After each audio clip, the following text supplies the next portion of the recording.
الحمدللہ والصلاۃ علی رسول اللہ۔ آج آپ حضرات سے مخاطب ہونے کی ایک وجہ ہے کہ جیسے آپ حضرات جانتے ہیں مری کے اندر ایک حادثہ ہوا، ایک سانحہ ہوا، اور اس کے اوپر آپ نے سب کچھ سنا، اس کی ہر طرح سے حقیقت اور مختلف لوگوں کی زبانوں سے آپ نے سنا کہ یہ حکومت کی نااہلی کی وجہ سے ہوا کہ جہاں پر 10,000 گاڑیوں کی گنجائش تھی اور وہاں پر جو ہے انہوں نے 1,00,000 تک گاڑیوں کو جو ہے وہ داخلے کی اجازت دی، جس کی وجہ سے یہ کرائس ہوا اور یہ افراتفری کا ماحول پیدا ہوا، اور جس کی وجہ سے بہت ساری قیمتی جانیں جو ہے وہ ضائع ہوئی۔ اللہ تعالیٰ ان کے درجات بلند فرمائے، اور ہماری اس نااہلی جو نااہل طریقے سے یا بد انتظامی کے جو معاملات ہیں، اللہ تعالیٰ اس کے حوالے سے بھی ہماری رہنمائی فرمائے اور ہماری حفاظت فرمائے اس قسم کی نااہلوں سے اور نااہلی انتظامیہ سے، نااہل انتظامیہ سے۔ دوسری بات یہ ہے کہ اس کے بعد جو وہاں کے مقامی تاجر حضرات ہیں، جو ہوٹل مالکان ہیں یا دوسرے تیسرے ہیں، ان کا جو رویہ تھا یا ان کی جو کرتوت تھے وہ نہایت قابل افسوسناک افسوس والی بات ہے کہ یا تو ان کے اس رویے سے، ان کے کرتوتوں سے ایسے لگتا ہے کہ وہ مسلمان ہی نہیں، اگر مسلمان ہیں تو مسلمانیت سے وہ واقف نہیں، کیونکہ تجارت کا پیشہ یہ اللہ کے فضل تلاش کرنے کا ایک طریقہ ہے، اور اللہ کا فضل ان طریقوں سے، ان ہتھکنڈوں سے کوئی حاصل کرے تو وہ مسلمان تو نہیں ہو سکتا۔ اللہ تعالیٰ نے فرمایا نا کہ اللہ کے حق ادا کرو، اللہ کی عبادت کرو، نماز پڑھو، اور اس کے بعد پھر زمین کے اندر پھیل جاؤ اور اس کا فضل تلاش کرو۔ اور فضل، رزق، یہ اللہ تعالیٰ دینے والی ذات ہے، اللہ تعالیٰ نے اپنے ذمہ کیا ہے۔ قرآن کریم کے اندر آتا ہے سورہ ہود کے اندر کہ وَمَا مِن دَابَّةٍ فِي الْأَرْضِ إِلَّا عَلَى اللَّهِ رِزْقُهَا۔ روز زمین پر کوئی ایسا زیرو نہیں ہے جس کے رزق کا ذمہ اللہ کے ہاں نہ ہو، رزق کا ذمہ اللہ کے ہاں۔ اللہ تعالیٰ قرآن کے اندر فرماتا بھی اللہ نحن نرزقک، ہم رزق میں دوں گا تمہیں، ہم دیں گے، تم سے جو ہے وہ یہ سوال نہیں ہوگا، تم سے رزق وغیرہ کا سوال نہیں ہوگا۔ اور اسی طریقے پر سورہ فاطر کی 3 آیت ہے، اس کے اندر اللہ تعالیٰ فرماتا ہے کیا تمہارا کوئی اور خالق ہے جو تمہیں زمین و آسمان سے رزق دیتا ہے؟ نہیں، زمین و آسمان کے اندر جو ہے رزق دینے والی ذات اللہ تعالیٰ کی ہے، تو پھر تم کہاں الٹے پھر رہے ہو، کہاں جو ہے ہتھکنڈے مختلف استعمال کر رہے ہو، رزق کے معاملے میں جو ہے حدود اور حدوں کو پار کر رہے ہو، ٹھیک ہے۔ اسی طرح سورہ طلاق کے اندر اللہ تعالیٰ فرماتا ہے کہ رزق کے معاملے میں اللہ تعالیٰ پر توکل کرو، وَمَن يَتَوَكَّلْ عَلَى اللَّهِ فَهُوَ حَسْبُهُ، تو جو اللہ پر توکل کرتے ہیں تو وہ اللہ تعالیٰ ان کو کافی ہو جاتا ہے۔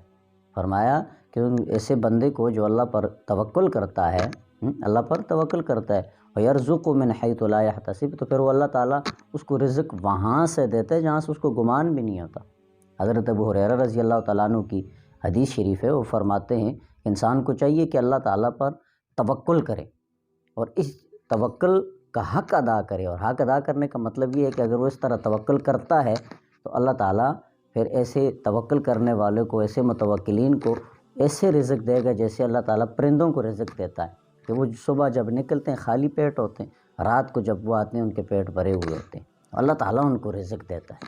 اور دوسری بات یہ ہے کہ تجارت یہ کوئی عام پیشہ تو نہیں ہے، مقدس پیشہ ہے، انبیاء کرام کا پیشہ ہے، اور تجارت کرنے والے جو لوگ ہوتے ہیں وہ ترجمان ہوتے ہیں، اپنی نسل کے ترجمان، اپنے معاشرے کے ترجمان، اپنے اخلاقی اقدار کے ترجمان ہوتے ہیں، اور ان کی صدق سے، امانت سے یا دیانت سے یا بغض سے لوگوں کو پتہ چلتا ہے کہ ان کی نسل کیسی ہے، ان کی روایات کیسی ہیں، ان کے اقدار کیسے ہیں۔ آپ تاریخ تو پڑھیں، تاریخ اسلام، تو بہت سارے ممالک کے اندر اسلام جو ہے تجارت کے ذریعے پہنچا۔ اپنے پڑوس میں صرف ہندوستان کی آپ مثال لے لیں، ہندوستان کے اندر تلوار سے پہلے وہاں پر تاجروں کے ذریعے، عرب تاجروں کے ذریعے وہاں اسلام پہنچ چکا تھا۔ ان کی صدق، ان کی دیانت، ان کی عدالت، ان کی سچائی، ان کی جو ہے انصاف پر مبنی تجارت، یہ وہ چیزیں تھیں کہ اسلام پہلے ہی وہاں پر اپنے قدم جما چکا تھا، بنیاد پڑ چکی تھی، جس کی وجہ سے پھر اس کے بعد اسلام نے وہاں پر 1000 سال حکومت کی ہے۔ یہ کوئی چھوٹا موٹا پیشہ تو نہیں ہے، مقدس پیشہ ہے، یہ مقدس پیشہ ہے۔ حضور اکرم صلی اللہ علیہ وسلم نے فرمایا ہے جو تاجر ہیں، جو سچائی کے ساتھ، امانت داری کے ساتھ، اللہ تعالیٰ کی قائم کردہ حدود کے ساتھ تجارت کرتے ہیں، تو اللہ تعالیٰ ایسے تاجروں کی حشر جو ہے، ان کا آخری انجام انبیاء کے ساتھ کرے گا۔ بس صرف تاج کا فرق ہوگا، نبوت کا تاج ان کے سروں پر نہیں ہوگا، باقی ان کے ساتھ ان کا انجام کرے گا۔ اور تجارت کوئی عام معاملہ تو نہیں ہے، اور مسلمان ہے، مسلمان اب اپنی تجارت سے جو ہے وہ اب اپنی روایات کو پھیلاتا ہے۔ اب یہاں پر اس معاملے کے اندر یہ جو مری کے اندر معاملات ہوتے ہیں، مسلمان تاجر جو اس طرح کا رویہ اپنائے ہوئے ہیں، تو کیا وہاں پر سکھ، عیسائی، ہندو، انگریز، یہود، نصارہ وہاں پر وہ بھی آتے ہیں سیر و سیاحت کرنے کے لیے، تو کیا وہ اس بات سے خوش نہیں ہوتے ہوں گے کہ مسلمان اگر اس طرح کے ہیں تو ہمیں مسلمانیت کی کیا ضرورت ہے؟ تو وہاں کے تاجروں کو یہ خیال رکھنا چاہیے کہ رزق دینے والی ذات اللہ کی ہے، اور رزق اللہ دیتا ہے۔ اگر اللہ رزق تمہیں نہ دے، جو اللہ نے تمہارے لیے مقدر نہیں کیا ہے، تم کتنے بھی ہتھ کنڈے استعمال کر لو، وہ تمہیں نہیں ملے گا۔ لیکن اگر مقدر کر دیا ہے تو اس کو حلال طریقوں سے، اصولوں کے مطابق ان کو جو ہے وہ حاصل کرو، اصولوں پر چلو۔ جب اللہ تعالیٰ کی طرف سے مشیت ہوگی، وہ رزق اللہ تعالیٰ تمہیں پہنچائے گا۔ اور دوسری بات یہ ہے کہ اس کے علاوہ اس کرائسس کے بعد بہت سارے لوگ، مثال کے طور پر بلوچستان والے کہتے ہیں ہم زیادہ مہمان نواز ہیں، کے پی والے کہتے ہیں ہم زیادہ مہمان نواز ہیں، پنجاب والے کہتے ہیں ہم زیادہ مہمان نواز ہیں، سندھ والے کہتے ہیں ہم زیادہ مہمان نواز ہیں، اور دعوت دے رہے ہیں۔ کیا کر رہے ہیں؟ دعوت دے رہے ہیں سیاحین کو کہ آپ کو برف دیکھنی ہے، آپ کو سیر و سیاحت کرنی ہے، تو آپ ہمارے یہاں آؤ، تو وہاں اگر تم مصیبت میں پھنسو گے تو ہم تمہاری مہمان نوازی ایسے کریں گے کہ اس کی مثال نہیں ملے۔ اب یہ نظریہ کدھر سے لے کر آئے؟ حضرت علی رضی اللہ تعالیٰ عنہ نے ایک مرتبہ حضور کے سامنے اللہ سے دعا فرمائی کہ اللہ مجھے صبر کی توفیق دے۔ حضور نے منع فرمایا، اس طرح دعا نہ مانگو، بلکہ عافیت مانگو اللہ تعالیٰ سے۔ صبر کہاں پر ہوتا ہے؟ جہاں پہ تکلیف ہوتی ہے، غم ہوتا ہے، ٹھیک ہے؟ تو اللہ تعالیٰ سے غم اور تکلیف کی معاملات کے اندر طلب نہ کرو، بلکہ عافیت مانگو۔ اور آپ لوگ کہہ رہے ہو کہ ہماری میزبانی کریں گے، آپ ادھر آ جاؤ، اس طرح کا کوئی معاملہ ہوگا تو ہم آپ کی میزبانی کریں گے، اپنے گھروں کو کھول دیں گے، اپنی تجوریوں کو کھول دیں گے، اپنی سخاوت کا مظاہرہ کر دیں گے۔ کیا یہ لوگ سیاح جو یہ آتے رہتے ہیں، کیا یہ آپ کے ہاں نہیں آتے؟ اور جب وہاں پر آتے ہیں، سیزن جب ہوتا ہے، ان سیزنوں کے دوران آپ کا رویہ کیا ہوتا ہے؟ آپ کے ہوٹل مالکان کا رویہ کیا ہوتا ہے؟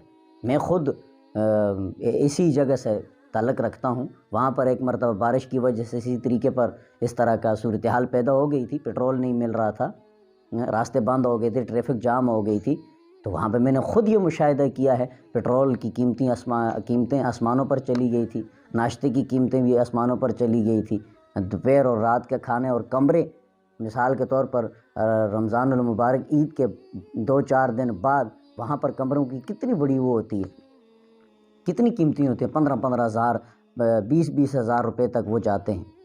وہ بھی تو وہی کرتے ہیں، ہم بھی یہی کرتے ہیں۔ جہاں جہاں سیر و سیاحت کے مراکز ہیں، وہاں پر جب سیاح جاتے ہیں، زیادہ رش ہوتا ہے، وہاں پر ہمارا رویہ بھی یہی ہوتا ہے، کوئی پارسا نہیں ہے۔ تو اس طرح طلب نہ کرو۔ اگر آپ کو میزبانی کرنی ہے تو جب یہ سیاح امن کے ماحول میں آئیں تب آپ میزبانی کریں، اس وقت میزبانی کریں کہ اتنا ان سے لیں جتنا کہ حق ہے، جتنا اللہ تعالیٰ نے فرمایا ہے، تمہارے لیے بیع و شراء کو حلال کیے، زیادتی کو حلال نہیں کیے، اتنا لو جتنا حق ہے، زیادہ کیوں لیتے ہو؟ اور یہ زیادتی یہ اکرام میں نہیں ہے، اور اکرام کرنا یا میزبانی کا حق ادا کرنا اس کے لیے ضروری ہے کہ وہ مصیبت میں پھنسیں۔ کغان میں آؤ، سوات میں آؤ، کلام میں آؤ، زیارت میں آؤ، یہاں پر برف باری ہے، پھنسو گے تو ہم تمہاری مدد کریں گے۔ بھئی اللہ سے کیا مانگ رہے ہو؟ عافیت کی دعا کرو، عافیت کی دعا کرو۔ اور میزبانی کرنے کا اتنا ہی شوق ہے، بے شک مسلمان ہیں، مسلمان میزبان اچھا میزبان ہوتا ہے۔ من کان یؤمن باللہ والیوم الآخر فلیکرم ضیفہ، جو اللہ اور یوم آخرت پر ایمان رکھتا ہے تو اس کو چاہیے کہ وہ اپنے ضیف اپنے مہمان کا جو ہے وہ کیا کرے جی، اکرام کرے۔ تو اس کے لیے ضروری تو نہیں ہے وہ مصیبت میں پھنسے، اس کی گاڑیاں پھنسیں، وہ پھنسے تو تب تم اکرام کرو نا۔ اگر وہ تمہارے ہاں مہمان بن کے آیا ہے، تمہاری وطن دیکھنے آیا ہے، تمہاری اقدار دیکھنے آیا ہے، تمہارے زمین کو دیکھنے کے لیے آیا ہے، وہ تمہارا مہمان ہے۔ اگر آپ میزبان ہو واقعی تو اس وقت اس کے ساتھ انصاف والا معاملہ کرو، اس کو ذبح کرنے کی کوشش نہ کرو، اور درندے اس وقت نہ بنو۔ اور پھر کہیں وہ دوسری جگہ پر کہیں جاتے ہیں، وہاں پر مصیبت پڑتی ہے تو آپ لوگ میزبانوں کے جو ہے وہ بادشاہ بن جاتے ہو، سخاوت کے بادشاہ بن جاتے ہو۔ تو یہ اچھی بات نہیں ہے، مسلمان کا یہ طرز عمل نہیں ہے، یہ طرز عمل نہیں ہے۔ یہ پاکستان دوسرے کہیں کسی کی غلطی نظر آ جائے، اب وہاں پر مری کے اندر جو ہے وہ مالکان ہیں، ہوٹل مالکان ہیں، اور آپ کو یہ معلوم ہونا چاہیے کہ مراکز کے اندر، اس طرح کے مراکز کے اندر یہ تاجر لوگ جو ہوتے ہیں، مالکان ہوتے ہیں، وہ وہاں کے مقامی نہیں ہوتے، کوئی کہاں سے آیا ہوتا ہے، کوئی کہاں سے آیا ہوتا ہے، کوئی کہاں سے آیا ہوتا ہے، ان کی اپنی یونین بنی ہوتی ہے، وہ اس طرح کے ماحول پیدا کرتے ہیں یا منصوبے کرتے ہیں، اور کوئی ان کے منصوبے کے خلاف کرے تو ان کی وہ جو یونین ہے وہ اس کا بائیکاٹ کر دیتی ہے، وغیرہ وغیرہ، اس طرح کے معاملات ہوتے ہیں۔ تو اب ان مالکان کی وجہ سے پوری مری والوں کو گالی دینا اچھی بات نہیں ہے نا جی۔ پوری مری والوں کو کہا جاتا ہے مری والے ایسے، مری والے ایسے، مری والے ایسے نہیں ہیں۔ وہاں پر جو تاجر ہیں وہ کوئی کے پی سے تعلق رکھتا ہے، کوئی پنجاب سے تعلق رکھتا ہے، کوئی بلوچستان سے تعلق رکھتا ہے، کوئی سندھ سے تعلق رکھتا ہے، وہ ان لوگوں کے کام ہے، تو ان کو گالی نہیں دو۔ اور اللہ تعالیٰ بھی فرماتا ہے لِكُلِّ امْرِئٍ مِّنْهُمْ مَا اكْتَسَبَ مِنَ الْإِثْمِ، تم میں سے ہر ایک شخص جو ہے وہ اسی بدلے کا مستحق ہوگا جو اس نے گناہ کمایا ہے، اس کا ہر ایک شخص، دوسرا نہیں۔ اور کل نفس بما کسبت رہینہ، اور ہر ایک نفس اپنے اعمال کے بدلے میں، اپنی کمائی کے بدلے میں مرہون رہن رکھا گیا ہوا، اسی کے بدلے میں وہ ہوگا۔ اللہ تعالیٰ ایک دوسرے کے جو ہے ایک کی غلطی کی سزا دوسرے کو نہیں دے گا، دوسری کی غلطی کی سزا تیسرے کو نہیں دے گا۔ تو اس لیے کسی ایک گروہ یا کسی خاص طبقے کی غلطی کو اس کے پوری قوم کے اوپر لگانا یا وہاں کے پورے لوگوں کے اوپر لگانا، یہ ظلم اور زیادتی ہے۔ اپنے اوپر بھی غور کریں کہ جب ہمیں موقع ملتا ہے ہم کس طرح کاٹتے ہیں۔ ڈاکٹروں کو موقع ملتا ہے وہ کاٹتے ہیں، وکیلوں کو موقع ملتا ہے وہ کاٹتے ہیں، وہ ظلم اور زیادتیاں کرتے ہیں۔ چینی کے جو بحران پیدا ہوتے ہیں ہم ہی کرتے ہیں، ہماری لالچ ہوتی ہے، ہمارا ہی مکر و فریب ہوتا ہے، ہمارا ہی زیادہ کھانے کی ہوس ہوتی ہے۔ اسی طریقے پر جتنے بھی بحرانات ہوتے ہیں اسی وجہ سے ہوتے ہیں۔ تو اس لیے مسلمان بنیں، تجارت کو مقدس سمجھ کر، انبیاء کا پیشہ سمجھ کر، اس طریقے پر اصولوں پر تجارت کریں، اور تجارت کرتے ہوئے توکل اللہ پر رکھیں، اصولوں پر چلیں اور توکل اللہ پر رکھیں۔ جب آپ کے توکل اللہ پر ہوگا اور آپ اصولوں پر ہوں گے تو پھر اللہ تعالیٰ آپ کو روزی وہاں سے عطا کرے گا جہاں سے آپ کا گمان بھی نہیں ہے۔ اللہ تعالیٰ عمل کی توفیق دے، اور صحیح بات سوچنے کی، صحیح بات کرنے کی اللہ تعالیٰ توفیق عطا فرمائے۔ اگر کسی کی دل آزاری ہوئی ہو تو میں دل سے اسے معذرت خواہ۔ السلام علیکم ورحمۃ اللہ وبرکاتہ۔